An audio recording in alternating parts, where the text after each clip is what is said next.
Hello friends, welcome back to my channel. இன்றைக்கி நம்ம இந்த வீடியோவில் என்ன பார்க்க போகிறோம்னு பார்த்தீங்கன்னா, கிறிஸ்மஸ்க்கு நான் பண்ண ப்ளம் கேக் வீடியோ தான் பார்க்க போகிறோம். இதில் நான் என்னென்ன சீக்ரெட் இன்க்ரீடியன்ட்ஸ்லாம் ஆட் பண்ணியிருக்கேன் அப்படிங்கிறதையும் பார்க்கலாம். ஸோ வீடியோ வந்து நீங்கள் ஸ்கிப் பண்ணாமல் ஃபுல்லாக கடைசி வரை பாருங்கள். இதுதான் ஃபஸ்ட் டைமாக என்னோடய சேனலை நீங்கள் பார்க்குறீங்க அப்படின்னா என்னோடய சேனலை சப்ஸ்கிரைப் பண்ணிக்கோங்க. பக்கத்தில் இருக்கிற பெல் பட்டனையும் கிளிக் பண்ணிக்கோங்க. ஓகே ஃப்ரெண்ட்ஸ், வாங்க வீடியோக்குள்ளே போகலாம். ஃபஸ்ட்டு நம்ம வந்து இந்த ட்ரைட் ஃப்ரூட்ஸ் எல்லாம் சோக் பண்ணிடலாம். நான் இன்றைக்கி மிக்சடாக பாக்கெட் வாங்கியிருக்கேன். ஸோ இதில் எல்லா ட்ரைட் ஃப்ரூட்ஸும் இருக்குது. என்னெல்லாம் இருக்குதுன்னு பார்த்தீங்கன்னா, dried papaya, dried apple, dried pineapple, dried cranberries, black raisins, golden raisins, apricots, dried dates, இது அவ்வளோ இது இருக்குது. நீங்கள் வந்து தனித்தனியாக கிடச்சிதுன்னா உங்களுக்கு தனித்தனியாக வாங்கி ஒரு கால் கப் எல்லாத்துலேயும் நீங்கள் சேர்த்துக்கோங்க. என்ன ட்ரைட் ஃப்ரூட்ஸ் உங்களுக்கு கிடைக்குதோ அதை நீங்கள் சேர்த்துக்கலாம். நான் நிறைய குவான்டிட்டி கேக் பண்ணதுனால நான் வந்து 1 கிலோ வந்து சோக் பண்ண போகிறேன். இது பார்த்திங்கன்னா ஒரு 15 டேஸ்லேருந்து 1 மந்த் வரை சோக் பண்ணலாம். நிறைய நாள் சோக் பண்ணி செய்யும் போது அதோட டேஸ்ட் ரொம்ப நல்லாயிருக்கும். இதுக்கு நான் இன்றைக்கி யூஸ் பண்ணியிருக்கிறது ரம் யூஸ் பண்ணியிருக்கேன். நீங்கள் ஆல்கஹால் வேண்டாம் அப்படின்னு நினச்சிங்கன்னா இதை வந்து ஆரஞ்ச் ஜூஸ்லேயும் நீங்கள் சோக் பண்ணிக்கலாம், இல்லை கிரேப் ஜூஸ்லேயும் சோக் பண்ணிக்கலாம். இது வந்து எனக்கு கொஞ்சம் சைஸ் பெருசாக இருந்தது, அதனால் நான் கட் பண்ணியிருக்கேன். உங்களுக்கு சின்ன சின்ன சைஸாகவே கிடச்சதுன்னா நீங்கள் அப்படியே சோக் பண்ணிடலாம். இல்லை பெருசாகவே வாங்கினீங்கன்னா நீங்கள் வந்து கட் பண்ணிக்கோங்க. இன்றைக்கி நான் பார்த்திங்கன்னா இந்த வந்து ஒரு 4 கப் இந்த ட்ரைட் ஃப்ரூட்ஸ் எடுத்திருக்கேன். இதோட நான் வந்து 1 கப் டியூட்டி ஃப்ரூட்டி சேர்த்துக்கிறேன். இதை சேர்த்துட்டு இதில் வந்து ஒரு 3 கப் ரம் சேர்த்து இதை நான் ஊற வைக்க போகிறேன். நம்ம வந்து ஆல்கஹால் சேர்க்குறதுனால நீங்கள் வந்து கிளாஸ் பாட்டில் எதுவும் யூஸ் பண்ணுறது ரொம்ப நல்லது. பிளாஸ்டிக் வந்து யூஸ் பண்ண வேண்டாம். இப்போ வந்து ஆல்கஹால் யூஸ் பண்ணுறதுனால நம்ம வந்து வெளியிலே இதை வச்சுக்கலாம். டெய்லி நீங்கள் இதை வந்து எடுத்து இப்படி நல்லா ஒரு ஷேக் பண்ணி வைங்க. அப்போ தான் வந்து சோக் ஆகாததெல்லாம் கீழே போய் நல்லா சோக் ஆகும். இதே இது நீங்கள் வந்து ஜூஸஸ் ஏதாவது யூஸ் பண்ணிங்கன்னா நீங்கள் வந்து ஃப்ரிட்ஜில் வந்து ஸ்டோர் பண்ணி வச்சுருங்க. வெளியில் வச்சா கெட்டு போயிடும், அதனால் ஃப்ரிட்ஜில் வச்சுருங்க. ஒரு 15 டேஸ்க்கு அப்புறம் நம்ம இதுலேருந்து கொஞ்சமாக எடுத்து ஒரு சின்ன கேக் பன் சைஸ்க்கு நான் உங்களுக்கு செஞ்சு காமிக்கிறேன். ஃபஸ்ட்டு வந்து நம்ம ஒயிட் சுகர் ஒரு 1/4 கப் எடுத்துக்கலாம்.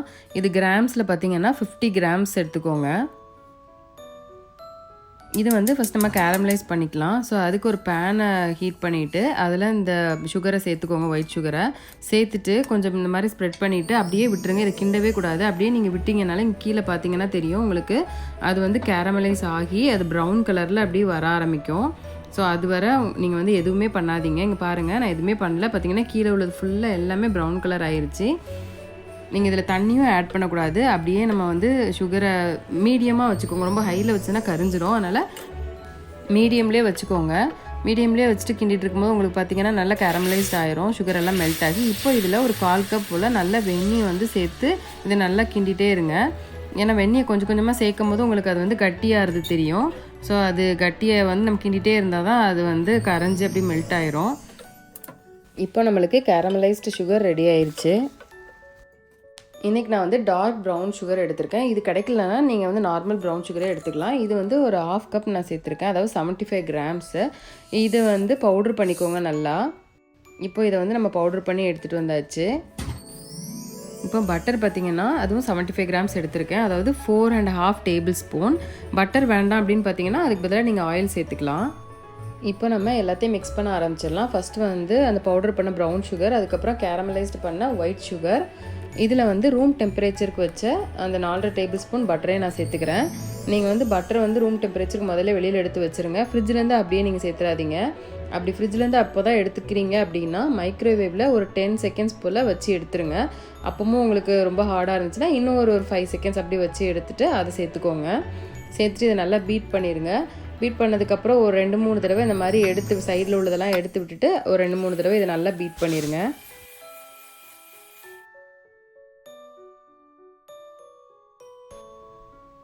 இப்போ முட்டையை ஆட் பண்ணிக்கலாம். முட்டை வந்து 2 முட்டை நம்ம ஆட் பண்ணுறோம். ஃபஸ்ட்டு நான் 1 ஆட் பண்ணிவிட்டு ஒரு தடவை நல்லா பீட் பண்ணிக்கிறேன். அதுக்கப்புறம் அடுத்த முட்டை இதை பீட் பண்ணதுக்கப்புறம் நெக்ஸ்ட்டு ஒரு முட்டையை நம்ம ஆட் பண்ணிக்கலாம். இப்போ இதை நல்லா பீட் பண்ணியாச்சு. இப்போ நான் வந்து அடுத்த முட்டையை ஆட் பண்ணிவிட்டு அதையும் நல்லா பீட் பண்ணிக்கிறேன். இப்போ இதில் ஒரு 1/2 டீஸ்பூன் போல் வெனிலா எக்ஸ்ட்ராக்ட் சேர்த்து அதையும் நல்லா பீட் பண்ணிக்கலாம். இப்போ நம்ம 15 டேஸ் ரம்மில் சோக் பண்ண இந்த ட்ரைட் ஃப்ரூட்ஸ் பாருங்கள் நல்லாவே சோக் ஆகிருக்கு. இந்த ட்ரைட் ஃப்ரூட்ஸ்லேருந்து ஒரு 125 to 150 கிராம்ஸ், அதாவது ஒரு ஃபுல் கப்பு அது வந்து நம்ம சேர்த்துக்கலாம். நீங்கள் மெஷர் பண்ணி பார்த்தீங்கன்னா நான் இன்றைக்கி 125 கிராம்ஸ்க்கு சேர்த்துருக்கேன், அதாவது ஒரு ஃபுல் கப் சேர்த்துருக்கேன்.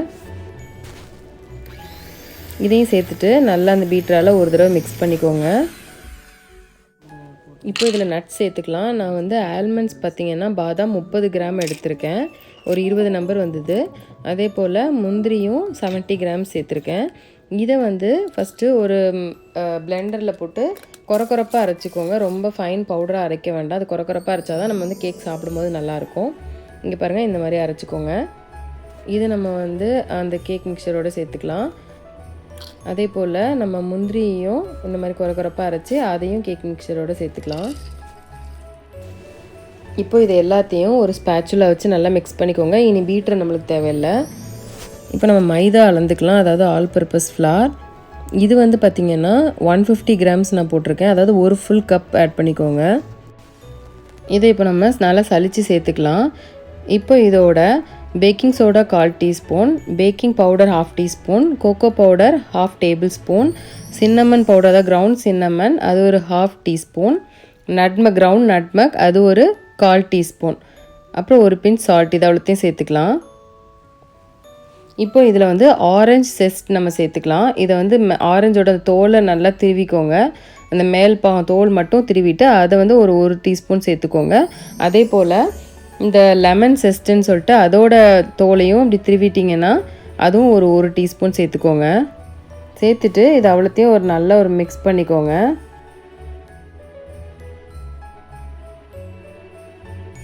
இப்போது நம்மளோட கேக் பேட்டர் சூப்பராக ரெடி ஆயிடுச்சு. இதில் கடைசியாக ஒரு 1/4 கப் பால் சேர்த்துக்கோங்க. சேர்த்துட்டு அதை நல்லா கொஞ்சம் கொஞ்சமாக சேர்த்துக்கோங்க. ஃபஸ்ட்டு ஒரு 1/2 சேர்த்துட்டு அதை ஒரு தடவை மிக்ஸ் பண்ணிக்கோங்க ஃபுல்லாக.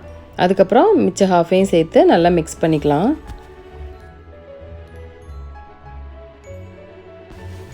இப்போ நம்மளுக்கு கேக் பேட்டர் ரெடி ஆயிடுச்சு. இதை பேக் பண்ணிடலாம்.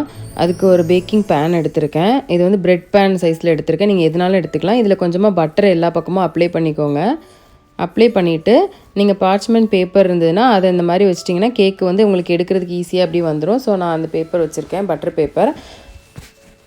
இதில் வந்து நீங்கள் வந்து அந்த கேக் மிக்சரை ஃபுல்லத்தையும் இதை வந்து நம்ம ஆட் பண்ணிடலாம்.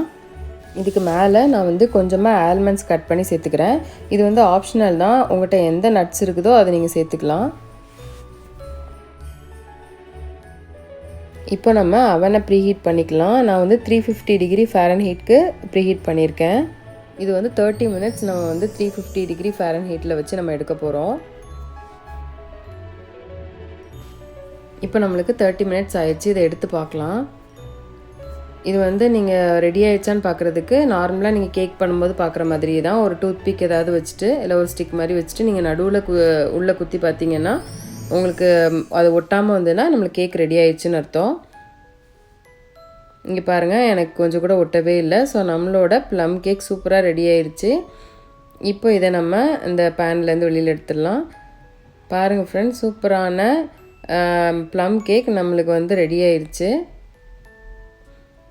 இப்போ இது வந்து என்னென்னு பார்த்தீங்கன்னா, நான் ஃப்ரூட்ஸ் எல்லாம் நம்ம சோக் பண்ணோம்ல, அந்த சோக் பண்ண அந்த ரம்மை வந்து இது மேலே இப்படி அப்ளை பண்ணிங்கன்னா அது உள்ளே அந்த அப்சர்வ் ஆகி மாய்ஸ்சராக கேக் ரொம்ப நல்லாயிருக்கும். ஸோ அதை வேஸ்ட் பண்ணாமல் இந்த மாதிரி நீங்கள் அப்ளை பண்ணிக்கோங்க. இது வந்து எல்லா பக்கமும் அப்ளை பண்ணிக்கோங்க. அப்படி பேக் சைடும் திருப்பிட்டு அதுலேயும் கொஞ்சம் அப்ளை பண்ணிக்கோங்க. நீங்கள் வந்து இப்போ சோக் பண்ண அந்த ரம் அதில் மிச்சம் இல்லை அப்படின்னா நீங்கள் ஃப்ரெஷ் ரம் இருந்ததுன்னா அதை கூட நீங்கள் வந்து இந்த மாதிரி அப்ளை பண்ணிக்கலாம். இது மாதிரி ஒரு வாரத்துக்கு நீங்கள் டெய்லி ஒவ்வொரு நேரம் நீங்கள் எடுத்து அப்ளை பண்ணிவிட்டு அதை வந்து ஒரு கிளிங் ஷீட் வச்சு நீங்கள் மூடி வச்சுருந்தீங்கன்னா கேக் வந்து ரொம்ப மாய்ஸ்சராக உள்ளே ரொம்ப நல்லா சாஃப்டாக இருக்கும். இப்போ நம்ம கேக்கை கட் பண்ணி பார்த்துடலாம் உள்ளே எப்படி இருக்குன்னு. பாருங்கள், பார்க்கவே ரொம்ப சூப்பராக இருக்குது. அதே போல் அந்த டேஸ்ட்டும் பார்த்திங்கன்னா ரொம்ப நல்லா இருந்துச்சு. ஓகே ஃப்ரெண்ட்ஸ், நீங்களும் இதை வந்து உங்கள் வீட்டில் ட்ரை பண்ணி பாருங்கள். எப்படி வந்திருக்கு அப்படிங்கிற உங்களோட கமெண்ட்ஸை எனக்கு கீழே சொல்லுங்கள். இப்போ நான் வந்து மற்ற ட்ரைட் ஃப்ரூட்ஸ்லேயும் எல்லா கேக்கையும் நான் ஊற்றி வச்சிட்டேன். இதெல்லாம் ஃப்ரெண்ட்ஸுக்கு கிறிஸ்மஸ்க்கு கொடுக்குறதுக்காக நான் வந்து எல்லா இதையும் நான் வந்து செஞ்சு வச்சுருக்கேன். இதை வந்து நம்ம அப்படியே ஓப்பனில் வச்சிடக்கூடாது. ஒரு கிளிங் ஷீட் போட்டு நல்லா ரேப் பண்ணி வச்சுருங்க. அப்போ தான் வந்து நம்மளுக்கு கேக் வந்து ட்ரை ஆகாமல் நல்லா மாய்ஸ்டாக இருக்கும். ஓகே ஃப்ரெண்ட்ஸ், இந்த வீடியோ உங்களுக்கு பிடிச்சிருக்குன்னு நினைக்கிறேன். வீடியோ பிடிச்சிருந்ததுன்னா லைக் பண்ணுங்கள், உங்கள் ஃப்ரெண்ட்ஸ்க்கெல்லாம் ஷேர் பண்ணுங்கள். இதுவரை என்னோடய சேனலை சப்ஸ்கிரைப் பண்ணாதவங்க சப்ஸ்கிரைப் பண்ணிக்கோங்க. தேங்க்ஸ் ஃபார் வாட்சிங். பாய்.